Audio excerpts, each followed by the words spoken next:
when I was asking people who's going to run against this judge, because in my opinion, the harm she was causing to our community was so great that someone needed to do something. And every person I spoke to said, no one is willing to. Oh, wow. For fear, for various reasons. Right. And I went home and I talked to my parents and I talked to my husband. And when I described some of what's happening there, all of them said, how could you not run? Right. And that led to me running. Now, would you mind you mentioned, kind of harm to the community. Would you mind discussing that a little bit? Yeah, absolutely.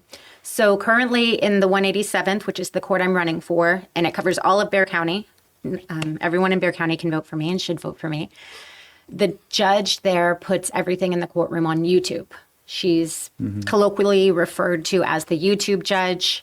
This includes victim testimony. And even when victims state that they do not want their trauma to be put online, the judge there chooses to do so anyway. And as a prosecutor who's worked with victims for 11 years now, I know how hard it is for them to get the courage to speak and to, for domestic violence victims in particular, there's so much shame associated wrongfully, but associated with their trauma and with, the types of cases that they're in.